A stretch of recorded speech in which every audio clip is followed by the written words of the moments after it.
Oh, believe me, it's a surprise to me too.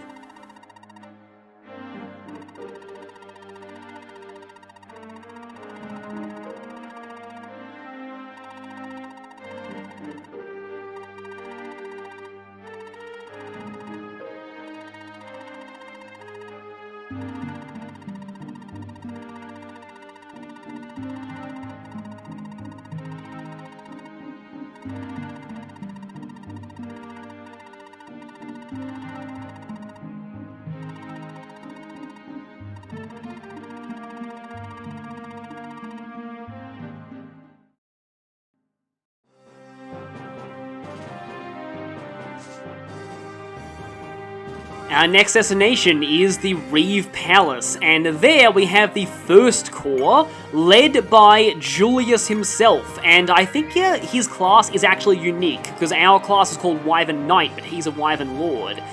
And just like Ernst before him, his stats are terrifying.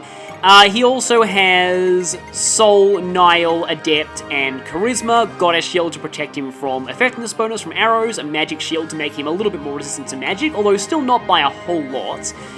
And this thing, the Canaan Spear. A 1 to 2 range spear with a massive hit rate that heals HP. So, he's definitely going to be a tough opponent. We also have a whole lot of other enemies here. We have Ballisticians, Armor Knights, a big variety of enemies actually. Blade Soldier. I believe Blade Soldier is called Guard Knight in the Japanese version, which is interesting because that class ended up being used in Beowulf Saga later, where it was kind of like an Armor Knight that wasn't like an Armor Knight, if that makes sense. Oh, and also Theodora's here. She's a lot weaker than Julius, and yeah, Wyvern Knight, not Lord. But she does have a Blessed Lance, which is pretty strong. I still wish I was able to steal that one earlier, but, oh well. I probably could have tried to mug, Ernst if I really wanted to, but that would have been, one, a lot more difficult than beating him normally because of Sierra's low hit rates, and two, it wouldn't have been very respectful to him, so yeah. Anyway, so this is a chapter that you do kind of need to prepare in advance for, and you probably don't need Haga. In particular, having a Chukonu on Raphael is incredibly useful here. Even though Julius is not weak to arrows, it's still incredibly good. In fact, if I have a spare skill potion, I may as well give it to him just to improve his accuracy a little bit, although I could also give that to Sierra to improve her accuracy. And speaking of Sierra, it's about time for Narcissus to copy Sierra. Now, I've never actually tried this before, so I hope I'll be able to pull this off, but this is a map where this strategy is very, very effective. Okay, I'm gonna move out here, but I'll talk about more stuff on the preparation screen, because this is a very, very unique chapter, and I may actually have to show two different takes of it just to show off everything that it has to offer. Because this is a chapter that you probably should cheese quickly if you want the best results. But there are also some very interesting conversations you can get by visiting all of the houses. There is also an arena here if you're so inclined. So, here is how this chapter works. There are some enemies on this map, but not a lot. You don't actually need to fight most of them. You need to defeat Julius to end the map, and there's also a Physic Bishop here who'll heal him. And Julius, I describe this fight as being very similar to the Black Knight battle in Path of Radiance, only a little bit different. One way or another, you are beating Julius here, but you're beating him either the harder and more rewarding way, or the easier and far less rewarding way. Let me explain. If you beat Julius while he still has the Canaan Spear, you will get the Canaan Spear. Of course, doing this is very difficult because he'll be healed every time he attacks with this weapon. However, after a few turns, some NPCs are going to spill out of the arena, and Julius will focus on attacking them. It'll make sense in context, trust me. Julius is very likely to break the Canaan Spear fighting those NPCs, and when he does, he becomes very easy pickings for your army. However, this way, you won't get the Canaan Spear. So it becomes a matter of, do you wait for the easier but less rewarding method, or try and go all in on the much, much harder, but also far more rewarding method of actually beating this guy early while he still has the Cannon Spear. Now, to do that, it will require Ensorcel, it will require Sierra, and if you have the Warp Staff, I'd also recommend Ensorceling Rochelle and warping him over there. And Raphael with a Chukonu also does excellently against Julius, because he'll be able to shoot him 4 times without worrying about getting, like, if he deals the final blow with the Chukonu, then you won't have to worry about the Cannon Spear healing Julius. Now, this is annoyingly a mission where you really, really need to know where the deployment slots go. This mission is also the reason why I gave Plum Urbanite, although the Swift Potion on top of that was probably overkill. Okay, I have my positions done. I'm going to show on screen War of Dragons' view of all the starting positions on this map. Remember that all of the numbers will increase by 2, because this map doesn't take into account Rudin and Enter, taking up the first 2 slots. So add 2 to every number you see here. But basically, it's important that Raphael, Plum, and Lyria start in the same group, and Narcissus, Mel, and Sierra start in the same group.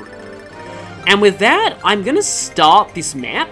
However, I'm actually going to be doing one take showing all of the houses and the earlier conversations, and then I'm going to reload and show my actual attempt at the chapter itself.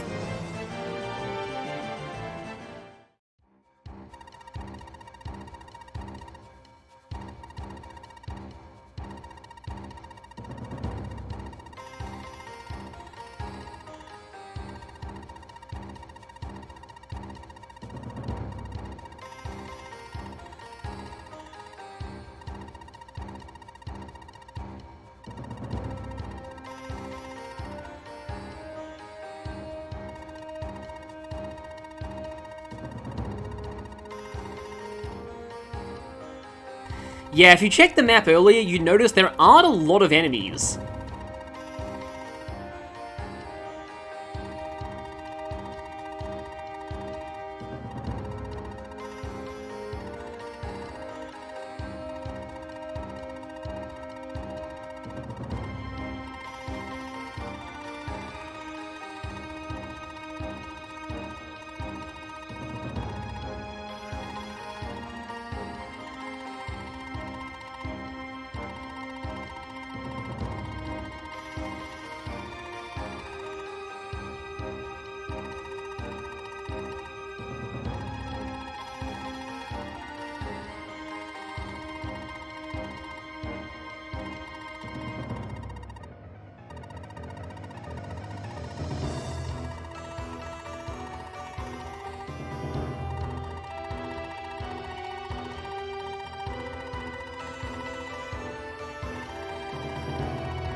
Wait, no, that can't be right. I mean, he's on our side, isn't he?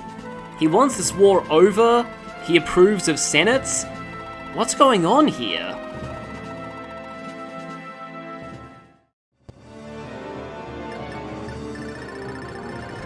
Okay, so before we actually get into my serious attempt at the map, I'm going to show what a lot of these buildings do. And the only ones that really matter are these 3 up the top.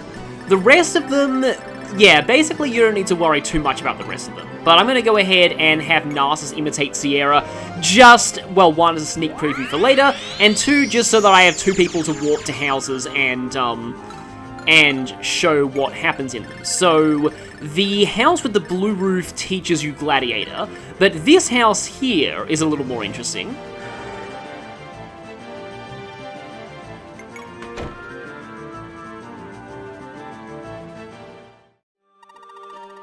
Unique sprite too.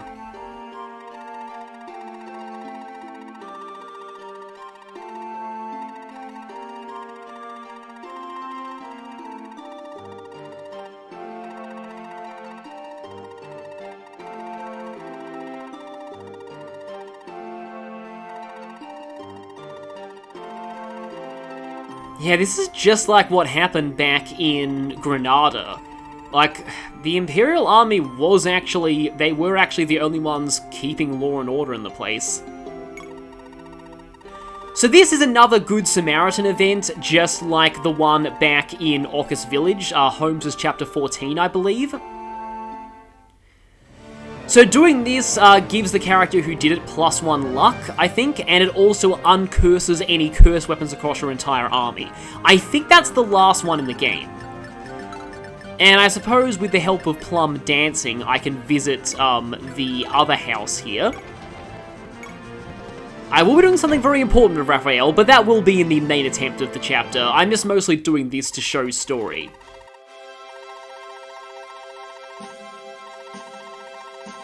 So this guy here will sell you a silver shield. I mean, that's somewhat true, but it only has 2 uses, and also, yeah, he'd be consuming uses of his lance that way. The way that I like to handle things, I beat Julius without a scratch getting on that weapon. Also, this is 10,000 gold. Silver shields are very, very rare, but it's still a heck of a lot of money. Oh, I don't have the money. I thought for a second that the game actually crashed, because it didn't anticipate you to not have enough money, but anyway. So I said those are the only 3 houses that matter, and you're about to find out why that's the case.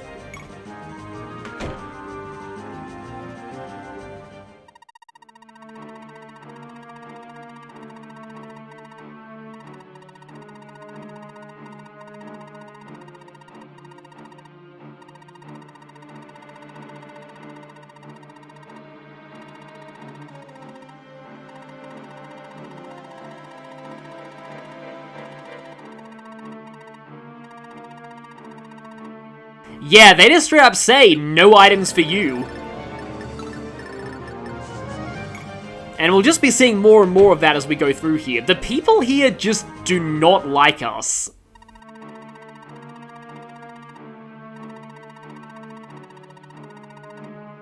And the few that do are not exactly themselves likable.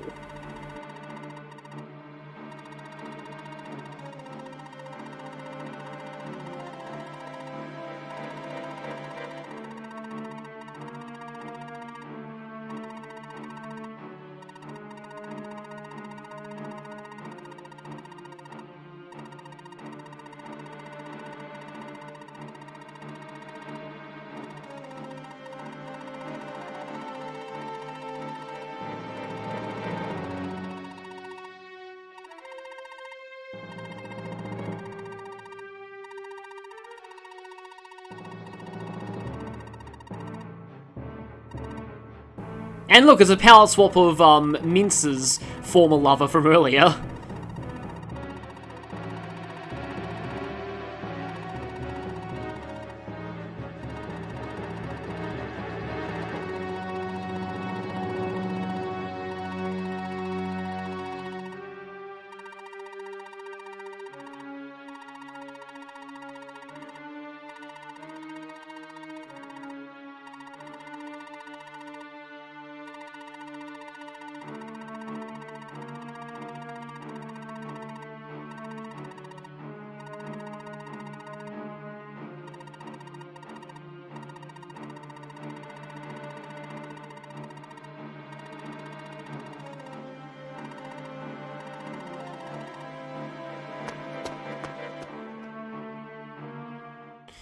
And no items from there either.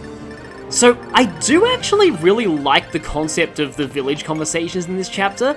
It just shows that not all liberators like, do it for good reasons. And sadly, this was actually very true of a lot of real-life wars as well. But, yeah, not gonna get too much into that, but, and after the first turn, which usually won't result in very much combat from you, we get this scene.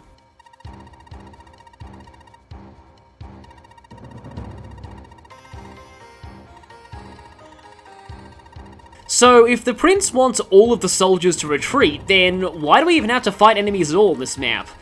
Well...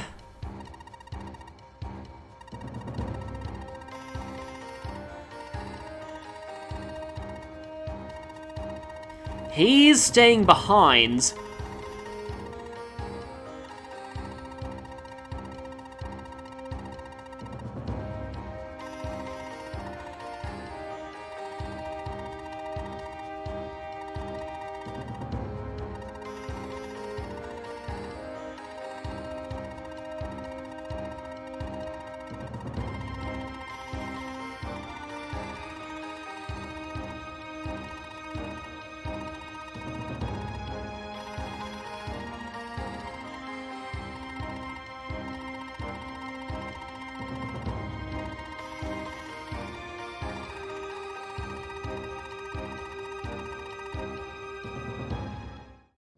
And so, loyalty is a good thing sometimes, but it can also cause people to just throw their lives away pointlessly.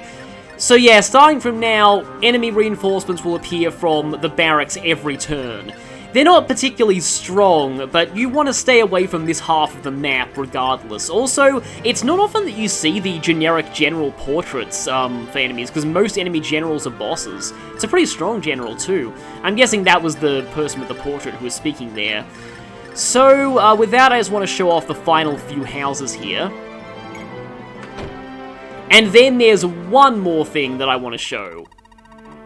Hi there, extremely pale-skinned, Carnell palette swap.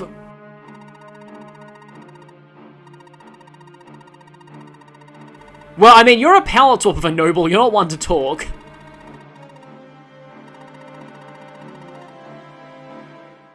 I mean, Rochelle isn't exactly a noble, but he is part of an ancient magic bloodline, so, I mean, I guess that maybe counts. And now, well, I suppose Sierra can warp over here. And we visit these last two houses. Now, we might end up seeing Narcissus die here, but don't worry, it's not going to be canon. I just want to show all of these conversations. I do like how they're kind of subverting the usual Fire Emblem, hey, you visit houses, you get items trope here. Because it's just like, these people just don't like you at all, and they're just not giving you items.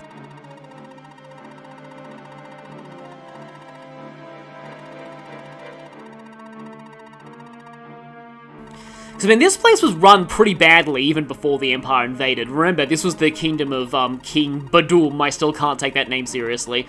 And yeah, he not only abused Enter, but he was just a horrible king overall.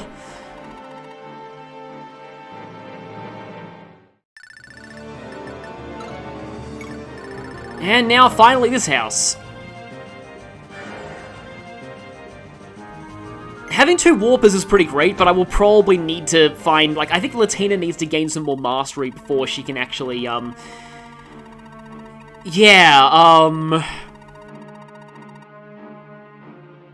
well, I already don't like this guy. But yeah, before she can use Hammer, and I would really like to repair that other Sylphid Tome.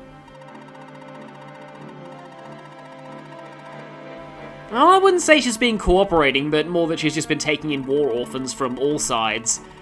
I mean, Barker's a pretty good person.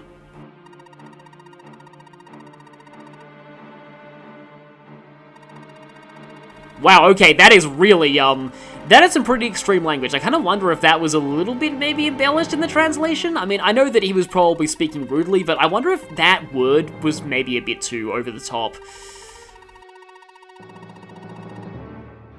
Oh yes, I'm sure we're going to reward you for reporting her. Yeah, we're going to reward you very, very handsomely when we when we end this battle.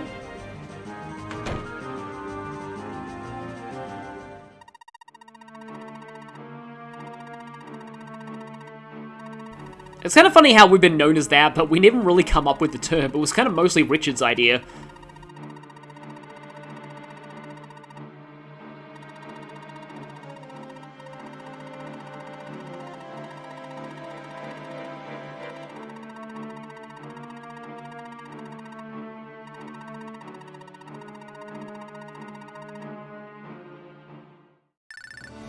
So, yeah, I guess we can visit this just to show it, but it's the text is probably the same as, like, every other skill teaching facility.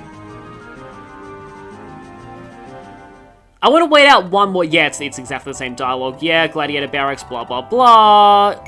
Oh, okay. I accidentally gave Raphael a skill that's not actually gonna matter at all. Because that arena, we're not really gonna have much of a chance to use it, because when we end our turn here...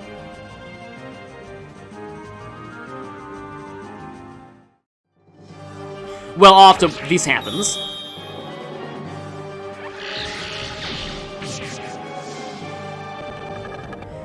Narcissus actually didn't die, which is pretty amazing. So we get more reinforcements there. And now...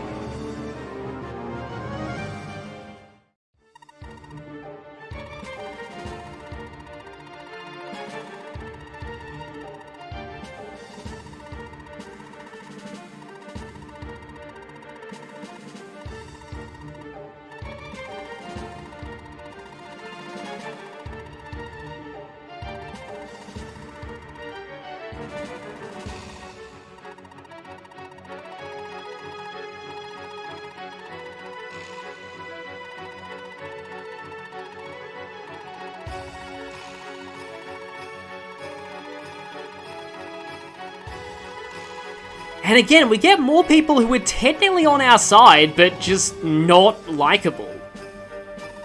These people are just siding with the winning army just in the hopes of getting paid.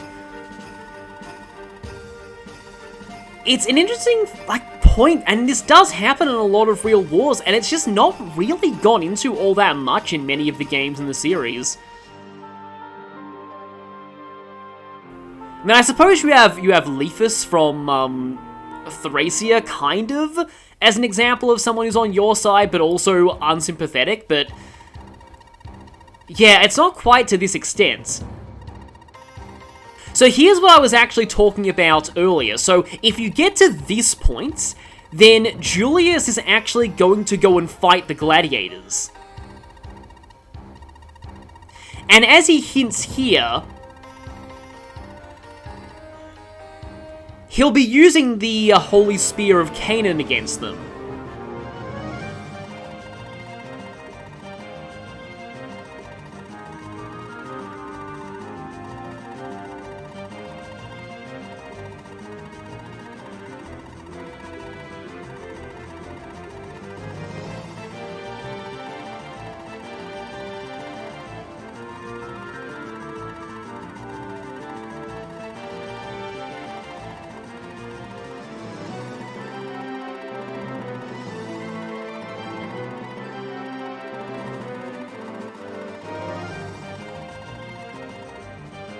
This is actually, gameplay and story integration as well, because they all have the mug skill.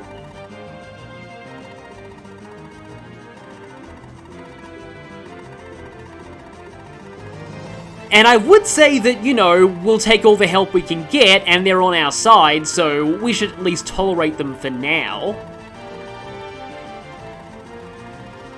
But here's the thing. All of the gladiators, as I said, have the mug skill. And that means that Julius is going to be flying over there to deal with them. And that means that while Julius is fighting them, and if we go there to try and fight Julius ourselves, we're going to be in mug range and we'll be losing 50% to our accuracy and evasion. So, fighting Julius, once he breaks his Canaan Spear against them, I'm gonna just try and show Julius fighting the Arena Bandits just a little bit, just to show what it's like. Because this is how you beat this chapter if you're not confident in taking down Julius yourself. He's, again, very, very likely to break the Canaan Spear against them. and he'll be stuck with just a slim sword, which is a very bad weapon. But at the same time, actually taking down Julius yourself is a lot harder because you have to deal with Mug.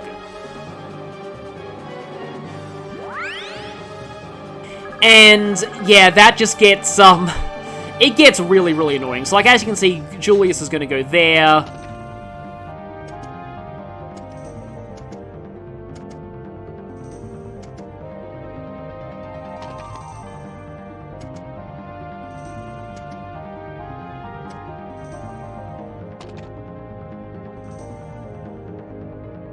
And more gladiators spill out of the arena every turn.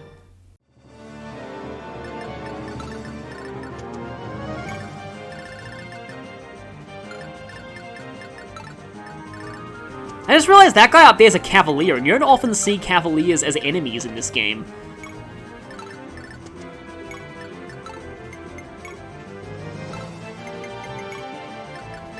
Although they'd be called Rook Knights in the Japanese version.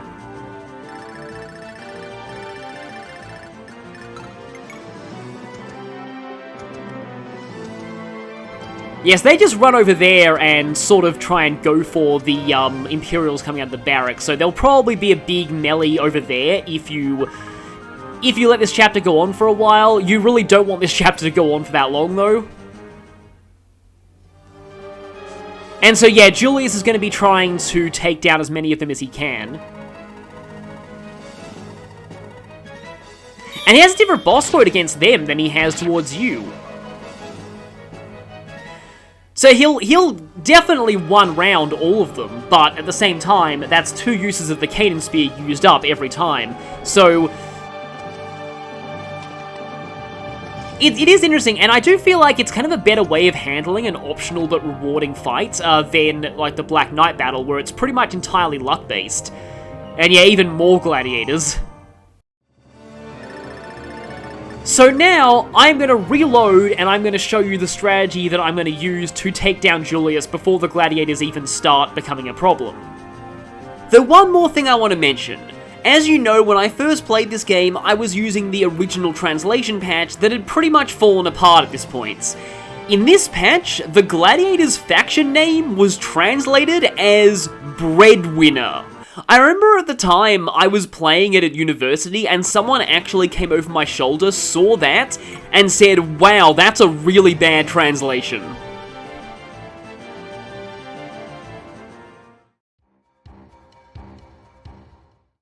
Now, there are actually a few ways that you can do this. If you have a very strong Naren or Raffin, for example, you can actually get them into range of Julius and try and fight them that way. But I'm going to show a method that works regardless of the level ups you have on any of your characters, though it is a little bit luck dependent. You need to hit with a 50% and like a 60%. So I would recommend having a save staff use on hand, or if on an emulator, just use save states.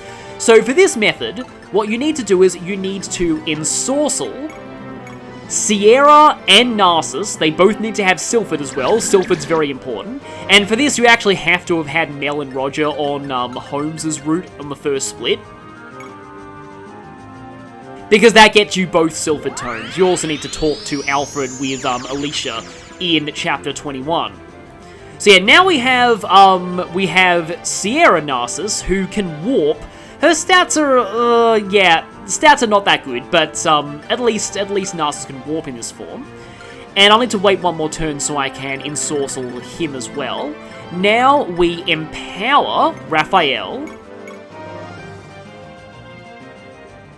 And if you have a strength potion, Raphael can actually one-round Julius off of just his base stats. 30 strength and a Chukornu is enough, but it means that you have to hit 4 Chukornu shots at 70% accuracy, so it is a little bit luck dependent. Now what I'm gonna do is I'm gonna actually have Naren go here so that Plum can empower him next turn if I need it. I probably won't need this though, but I'm just doing this, you know, just in case. So Plum with Urbanite can dance for Raphael regardless of like where he goes this turn. But I have a potion on Plum, so I don't even need Urbanite on her. So what I'm going to do is, I think I'm going to actually, okay, I'll put Raphael here. You also might notice I've actually changed his items around a little bit. I've given him a Brave Bow as well as a Killer Lance. If I can get to Julius in melee, the Killer Lance has very high accuracy. But the Brave Bow has slightly more accuracy than the Chukonnu. Basically, like, I'll need to hit either twice with the Brave Bow or... Like, I'll need to hit twice with anything. The Brave Bow will give me, 2 attacks before Julius gets to go and potentially heal himself.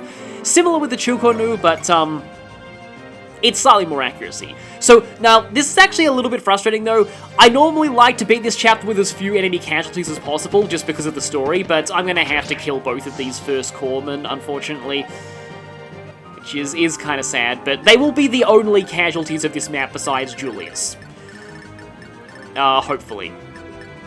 Yeah, I have Rochelle here. He's probably not going to reach Julius before he starts moving towards the Gladiators.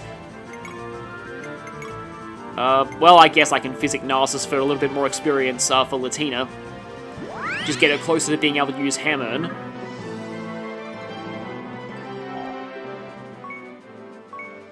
No Mastery though, but she does get Summon. That at least gives her a bit of utility. So, okay, enemy turn 1. And Sierra having Mug should not interfere with this either. Unfortunately, this guy is going to have to die as well because he is in the way. But yeah, this strategy works regardless of your levels. It works just off of base stat Sierra and Narcissus and Raphael, so... Anyone can do this. I have to thank Rengor, though, for this strategy. The video is up on his channel. It's called How to Beat 0% Growth's Julius. It's what I used for this, but it still does require a little bit of luck. Because as you're about to see, Narcissus' hit rate is not good. And if he misses, he dies horribly, because Julius one-shots him and doubles. Now, we do have to be careful of Julius's range, because I think he does move if we get into his range. So I'm going to have Raphael go as far as I can without being in range of Julius. And then... Naren can go, like, up here. Because I think with that, Naren is... actually, Naren's not quite in range. I kind of screwed that up, actually. But I could probably dance for Naren and maybe get him closer. Don't know if it'll be close enough, though. I've swapped Raphael's Pylon back to Naren, so Naren has a ranged attack. I also didn't empower Naren, but I mean, let's be honest, he doesn't really need empower. Yeah, because, like, despite being, like, a unique promoted Wyvern class, Julius still only has 7 move. So Raffin still has more move. Okay, yes, that does actually get Naren in range. That's good. So just in case somebody fails, I probably should have empowered, but that's an extra use of the empower staff that I probably don't even need anyway. And we are not going to move in with the witches just yet. We're going to hold off one more turn. That will mean the gladiators do spawn, but they won't get a chance to do anything. And I don't really want to trigger any of the other events in this map. So yeah, these guys should just start moving. Nobody should really be doing anything right now. Julius is not in anyone's range. He's not going to be able to move. So next turn is when it happens. So more of them spawn, but thankfully none of them are going to die in this reality. And now the arena bandits start coming out. So, Raphael can reach up here, though with Plum, he'll be able to reach in melee with the killer lance. So with the Chukonnu, as you can see here, 32 attack against 20 defense, that's 12 damage per shot. If I had the strength potion for +3 strength, then I'd be doing 15 per shot, and 4 times 15 is exactly enough to take down Julius, but all attacks have to hit, unfortunately. So in fact, what I think I might actually do here is, before I do anything though, I'll be using the save staff, which Enter has. Because step 1 of the plan requires Narcissus to hit with a very shaky hit rate. And again, if he misses, he goes splat. Very, very hard. Like, as you can see there, 51 hits. But this is, like, what you do if you're trying to do this 0% growth style. You kind of have to rely on this. It's only, like, been 3 turns. So, it's not really that big of a loss if you have to reset. So, come on, Sylphid. Come on, Sylph. You can hit. You can save Narcissus' life by hitting. Okay, good, we hit.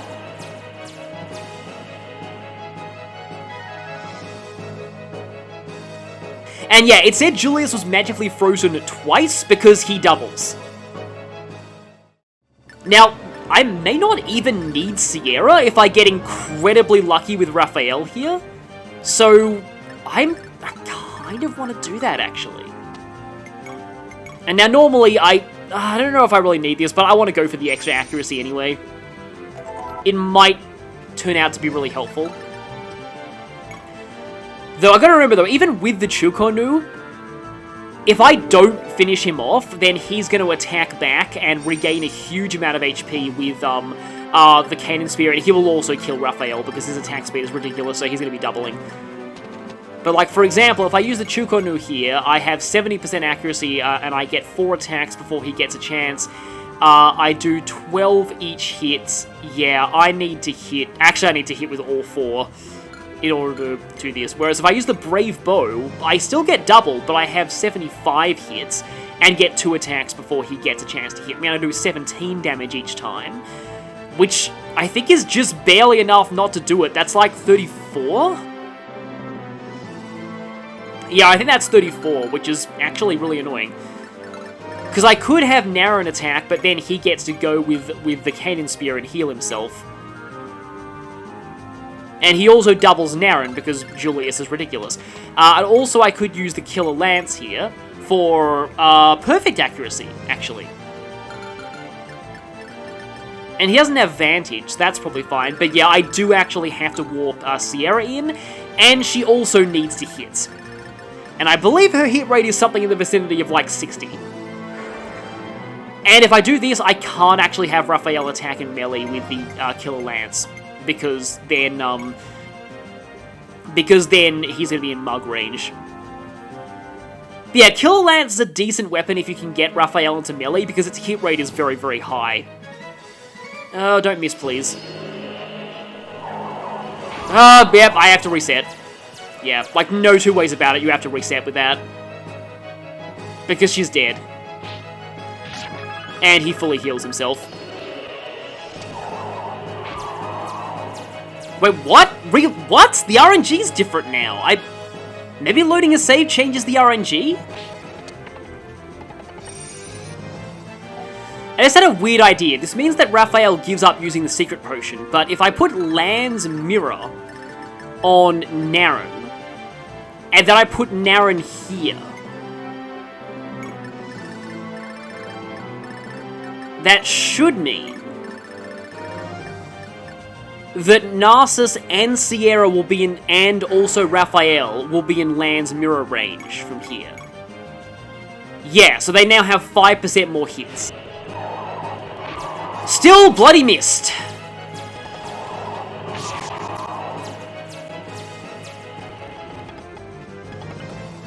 %66% with Land's Mirror.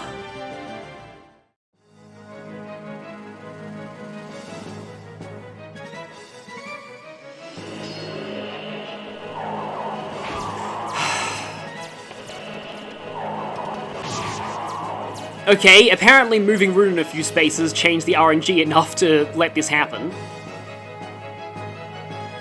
And yeah, he even doubles Sierra, but that's not really that hard with his attack speed. And with that, now Raphael can get in. He's out of mug range, but in Land's Mirror range. I can either use the Chukonu, I only need to hit 1 of these and I have 4, or I can use the Brave Bow, which gives me a slightly higher chance, but I only get 2 shots and have to hit at least 1 of them. I think the Chukonu is still a little bit higher odds, honestly.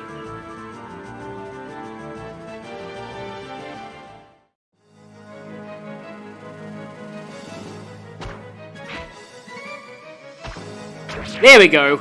Just needed 1 shot. I also realized that if I had planned things out better, I probably could have got Sasha up here too for the charisma boost. So there are a few more things you can do to raise your accuracy, but as long as you just holy freak, that is an amazing Raphael level up. I'll definitely take that. And we get the Cannon Spear, so yeah, all of that resetting was definitely worth it now that we have this. And that ends the chapter immediately. Don't mind Sasha being up there, I just had to have her attack one enemy just to change the RNG.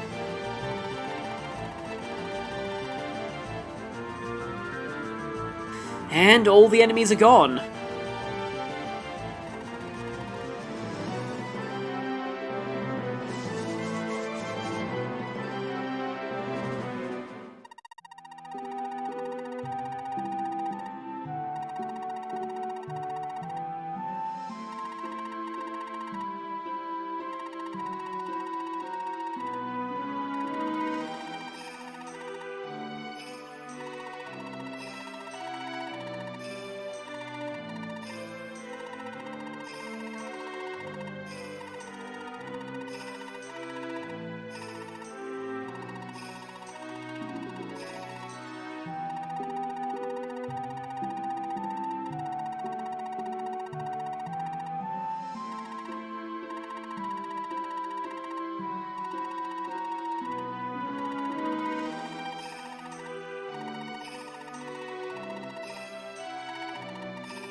Man, it doesn't really feel like a victory.